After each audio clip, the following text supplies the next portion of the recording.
Já estamos de volta com seu estilo de vida. Hoje nós convidamos a fonoaudióloga Rosana Teixeira, que vai explicar pra gente um pouco sobre os malefícios do tabagismo para nossa voz e sobre os benefícios de alguns exercícios que a gente pode fazer para essa funcionalidade aí sair de uma forma melhor, né? Com certeza. Bom dia a todos e obrigada pelo convite. Nós que agradecemos. A gente pode começar com a pergunta típica. O cigarro faz mal para a garganta ou não? Faz mal para a nossa voz ou não? Como que ele pode ser prejudicial? Com certeza, o cigarro é altamente prejudicial para as pregas vocais, fonoaudiologicamente falando.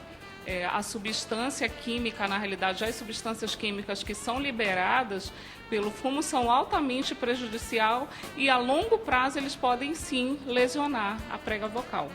E de que forma que essa prega vocal é lesionada? O que acontece nessa prega vocal no momento que ela é lesionada?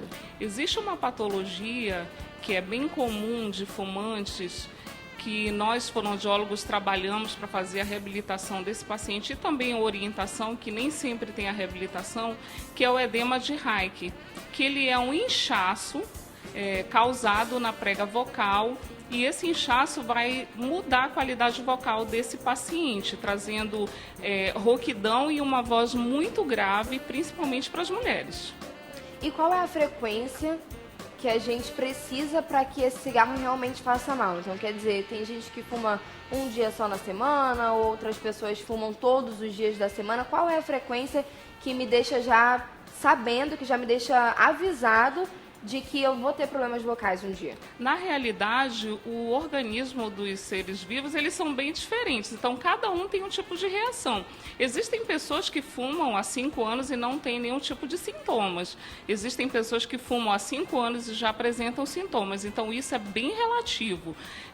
Além dessas, mas assim, com o decorrer dos anos, você mesmo, se você tem pai, mãe, irmão fumante em casa, você vai perceber que a qualidade vocal dessa pessoa começa a mudar, ficar grave, ficar rouca, e a gente já consegue, né, ouvir e detectar que aquela pessoa tem uma voz de fumante, fica uma voz mais pesada. Então, assim, não tem como te dizer em quantos anos ele vai ter uma lesão. Mas o que é certo é que, com o passar dos anos, a cada ano a voz vai ficando mais diferente, mais modificada e vindo, consequentemente, uma lesão de prega vocal. E todos os tipos de cigarro provocam isso, todos os tipos de droga, enfim, tudo aquilo que a gente consome nesse sentido provoca algum efeito negativo em relação às nossas cordas vocais. Com certeza, todo tipo de droga, inclusive as injetáveis também. Todas as drogas relacionadas a tipo maconha, cocaína, o crack, todas elas causam alterações vocais. Não somente o tabagismo, mas o etilismo também, que é o consumo de bebidas. E a associação dos dois só agrava mais o problema. Mas existem bebidas normais, entre aspas, né, que também seriam negativas nesse sentido, porque já que o álcool faz mal e é uma bebida, querendo ou não, comum hoje em dia, né? Um suco, existe algum tipo de suco que provoque também algum efeito negativo? Ou, de repente, uma água gaseificada, enfim? Na realidade, em relação aos sucos, somente se a pessoa tiver algum problema gástrico, como, por exemplo, a gastrite ou algum problema realmente de refluxo, que toma esse suco e ele vai provocar um excesso de acidez, aí sim, ele pode vir a provocar uma piora. Né? Se a pessoa já tiver um refluxo gastroesofágico, isso só vai agravar. Mas a bebida, assim, os sucos cítricos em si não causam nenhum tipo de problema. E o pigarro, doutora? Cigarro pode causar o pigarro? Com certeza, o cigarro causa o pigarro. Ele deixa a prega vocal mais pesada, mais que a gente chama de edemasiada, inchada. Só para a gente explicar para o público, o pigarro é aquele incômodo que a gente sente na garganta, a sensação de um corpo estranho na garganta. E aí que você quer fazer... Isso, quer fazer aquela raspada, aquela limpeza na garganta. E isso, a longo prazo, também pode lesionar a prega vocal. E não é correto fazer nesse caso, então? Não é correto. O correto Daí a forma é você... de você aliviar isso? A gente ensina algumas técnicas, como, por exemplo, pegar uma água em temperatura ambiente, você dá goles de água de maneira mais forçada, como se você quisesse estar limpando mesmo a sua garganta, né? Você vai dando esses goles de água, então põe a água na boca, dá uma inspirada e deglute a água, engole a água até limpar. Então, essa sensação do corpo estranho, ela vai passando. Em relação também, por exemplo, a alimentos muito gelados ou alimentos muito quentes? Também, de certo modo, são prejudiciais à voz por causa da questão do choque térmico. Por exemplo, Manaus é muito quente. A gente tem aqui temperaturas de até 42 graus ou mais. Então, você saiu... entrou num ambiente quente, na rua, está no sol quente, depois entra no ar-condicionado, toma uma Coca-Cola hipergelada, por exemplo, que tem muita gente viciada em Coca-Cola, e você está com a temperatura do corpo quente.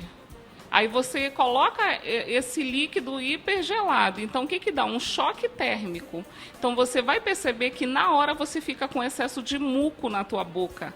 Aquela sensação de que tem algo e você, inclusive, causa até o pigarro. Então, isso, se for feito repetidas vezes e você ainda for usar a sua voz de maneira profissional e intensa, isso a longo prazo também vai lesionar. Então, além de ser prejudicial só pela substância, essa questão da temperatura do cigarro também faria mal? Também faria mal. A temperatura do cigarro também prejudica. Essa questão da troca, a fumaça entra, volta, não só altera a questão de prega vocal, mas também vias aéreas respiratórias, né? Tem também essa questão que quem fuma tem problemas também relacionados à respiração. Então, o cigarro é altamente prejudicial, fora os outros fatores também, como, por exemplo, o câncer de laringe. E qual tipo de perda vocal a gente pode sofrer? Usando o cigarro? Isso. Na realidade, assim, as mulheres, elas sofrem, eu acredito que muito mais, por causa que o pitch da voz, que é a sensação psicoacústica de frequência, que é a altura, a voz fica muito grave. Então, a mulher fica com aquela voz um pouco masculinizada. Os homens que já têm a voz um pouco menos grave, já acham que a voz fica um pouco sensual, né? Porque ele está com a voz mais grave. Então, assim, as pesquisas dizem que as mulheres, elas procuram ajuda, procuram fazer o exame bem mais que os homens, por causa dessa mudança vocal que muita gente percebe, né? E cita porque incomoda. Então, assim, a rouquidão, a pessoa fica rouca com frequência e tem essa mudança de pitch vocal. Atenção, meninos, né? Homens e, enfim, a galera masculina e a classe masculina, existem outras formas de ser sensual. Não Sim. Precisa prejudicar a voz para isso, Fumando, né? Sim, com certeza. Depois que essa pessoa abandona essa prática, depois que decidi parar de fumar, não estou fumando mais, é possível recuperar todas as perdas vocais ou uma vez danificado, nunca mais sua prega vocal vai ser a mesma? Olha, depende muito do tempo que essa pessoa fumou. Se ele está fumando há pouco tempo e ele deixou o hábito, claro que ele pode voltar a ter uma voz normalizada, fazer uma fonoterapia. Com certeza essa voz vai se normalizando. Depende do tipo, se ele já está, por exemplo, com edema de Reich, dependendo do grau, né, desse edema, porque ele pode estar no início, pode estar em estágio médio ou avançado, então depende muito de como está a lesão. Agora, se ele não tiver nenhum tipo de lesão de prega vocal, com certeza a voz dele vai voltar ao padrão normal muito mais rápido. Agora, se tiver lesão, vai precisar de tratamento fonoaudiológico e, se caso não, essa lesão que é muito difícil reabsorver com fonoterapia, ele vai ter que ir para a cirurgia. Em relação às doenças mesmo que esse cigarro pode provocar, além do câncer de laringe, a gente pode até conversar um pouco sobre esse tipo de câncer também, como o que acontece nas pregas vocais quando a pessoa já está passando por essa situação e como resolver isso, né? Se existe algum tipo de cura, algum tipo de tratamento? Sim, o câncer de laringe é um dos fatores decorrentes do tabagismo também. Tem a questão de estar no DNA já da pessoa, a pessoa já ter tendência a ser genético, mas o uso do tabaco, ele só também pode piorar e acelerar esse processo. A pessoa ter tendência a ter um câncer de laringe, como é o caso do ex-presidente Lula, que teve um câncer também de laringe. Então, o que vai depender? Se o paciente conseguiu detectar rápido esse câncer, ele já conseguiu perceber mudança na qualidade vocal, pigarro, sair uma secreção estranha, dores, inflamações, o que ele tem que fazer? Procurar imediatamente o otorrino, fazer o exame, porque é esse profissional que vai detectar a lesão de prega vocal. E logo após detectar, com certeza o médico vai falar, vai fazer exames e se for detectado o câncer de laringe, ele vai precisar fazer provavelmente uma cirurgia, que ela pode ser a laringectomia, que pode ser parcial ou total. Parcial quando tira parte da laringe, ou total quando tira a laringe inteira e o paciente perde toda a prega vocal. E ele tem que reaprender a falar de outra maneira que não é pela prega vocal. Na prática, né? A laringectomia parcial, quando tira somente tipo uma das pregas vocais, a parte da supraglote, e quando ela é total, ele retira tudo, toda a laringe.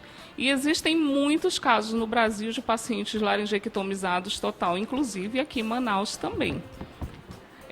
Esse paciente, quando ele perde a laringe toda, ele vai precisar de todo um apoio psicológico, assistente social, enfermeiro, um médico e o fonoaudiólogo, que é o que vai reabilitar esse paciente para que ele aprenda a usar o que a gente chama de voz esofágica.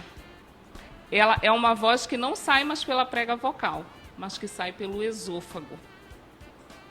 É possível continuar falando, é um pouco chocante, né? É chocante. E ele pode usar também o que a gente chama de laringe eletrônica.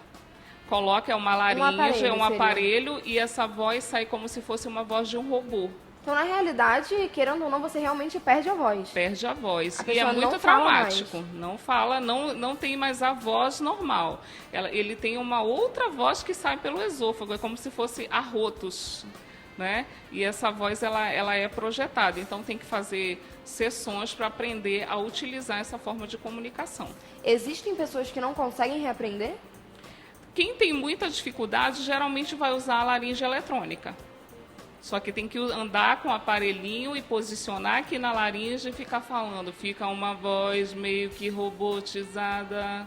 Então, no caso, como se ela lesse as vibrações. Isso. Que você o produz, aparelho, e ele capta isso, ele capta o sonzinho que está saindo e aí ele projeta. A laringe é responsável por, digamos que, aumentar tudo aquilo que a gente fala? Seria isso? Ela é responsável por... Ela tem, na realidade, 3 papéis hiper importantes na nossa vida. Ela é responsável pelo processo da fonação, que é o ato da gente falar e emitir o som, pelo processo também respiratório, porque ela faz parte, o ar que sai do pulmão sobe pela traqueia e passa pela laringe, e ela também é responsável, que a gente chama do processo de deglutição, que é a parte deglutitória, que quando eu me alimento, né, a epiglote que está próxima à minha laringe, ela faz um movimento de disparo, ela abaixa para proteger as vias aéreas inferiores. Então, também está na laringe, para que o alimento não possa passar pelas pregas vocais e sim vá pelo esôfago. Então, são processos diferentes que são importantes na laringe. Então, o paciente, ele perde todas essas funções que eram de modo natural. E a partir disso, como que a gente consegue se alimentar? A alimentação também muda? Também muda. O paciente ele passa a comer alimentação pastosa, às vezes líquida. Tem que fazer toda uma reabilitação também fonoaudiológica, porque ele fica com muita dificuldade na deglutição. Qual é o papel do fonoaudiólogo e do otorrino? Qual é a diferença? Vocês trabalham em conjunto, Sim. Pelo que a gente percebe. Um trata da doença e o outro trata da adaptação. Como que isso acontece? Na realidade, o otorrino, ele faz todo o diagnóstico. Por exemplo, eu começo a ter perdas vocais, rouquidão, dores. Qual é o profissional que vai me atender se eu tiver mais de 15 dias de rouquidão e estou preocupada? É o otorrino, porque ele trabalha com exames específicos, ele vai fazer uma laringoscopia direta ou indireta. Ele vai detectar se esse paciente tem, por exemplo, um edema de Reich, um nódulo, um pólipo, um cisto vocal, se ele tem um câncer. É o otorrino que vai detectar essa alteração. Ele vai dar o diagnóstico e ele vai ver a necessidade desse paciente passar por uma avaliação também fonoaudiológica para fazer, por exemplo, se for um nódulo. Ele vai saber que esse paciente vai precisar de fonoterapia e aí ele vai encaminhar para o fonoaudiólogo. Nós trabalhamos a reabilitação desse paciente. Em relação a esse câncer de laringe, ele pode provocar outros tipos de câncer? Ou ele é um câncer, digamos que individual e não atinge outras como partes? todo câncer, ele pode ter metástase, com certeza. Ele E pode aí... avançar para outras partes do corpo. Por isso que o interessante é o paciente que é fumante, tem sintomas, ele já está sentindo que tem algo diferente, ir ao médico fazer uma avaliação. Porque pode ser que ele esteja no estágio inicial de câncer de laringe. Por isso também a necessidade da retirada, né, muitas vezes. Sim, tem que fazer a retirada para que não possa ir para os outros órgãos. Quando a gente conversa sobre rouquidão também, doutor, algumas pessoas acham até que as vozes mais roucas são sensuais, enfim, são gostosas de escutar, né? Mas talvez seja uma consequência, por exemplo, do tabagismo. Sim. Existe a qualidade vocal rouca, por exemplo, você já percebe que algumas crianças já são rouquinhas desde muito cedo, isso é uma qualidade vocal. E existe a rouquidão patológica, que é decorrente de uma doença, de um agravo, de um abuso vocal, por exemplo, e isso tem que ser investigado. A própria pessoa, principalmente você que é profissional da voz, se você percebe que a sua voz está diferente, está modificada, você vai saber o que é uma rouquidão e o que não é, com certeza. E quando isso se trata, digamos que, de uma característica já natural, não é um problema, não é necessariamente um problema. Não é um problema, com certeza que não. A pessoa vai se adaptar com essa voz. Muita gente que tem uma qualidade vocal rouca sempre faz essa pergunta. A minha voz é normal, então o que eu vou fazer? Eu vou fazer uma investigação, vou no otorrino, avalio o prega vocal, tá tudo bem, tudo tranquilo. Faço uma avaliação acústica da minha voz, deu tudo normal, então não tem nenhum problema. A sua qualidade vocal é rouca. A sensação de caroço na região. Aquela sensação de que existe um caroço na nossa garganta e parece que a gente toma água e, enfim, faz aquele e nada adianta, nada faz aquilo passar. O que isso significa? Eu sempre encaminho o paciente que tem essa sensação de corpo estranho na garganta e ao otorrino. Porque pode ser, por exemplo, uma patologia vocal. Então, não tem como a gente saber só pelos sintomas. A gente vai encaminhar esse paciente para fazer uma avaliação otorrinolaringológica.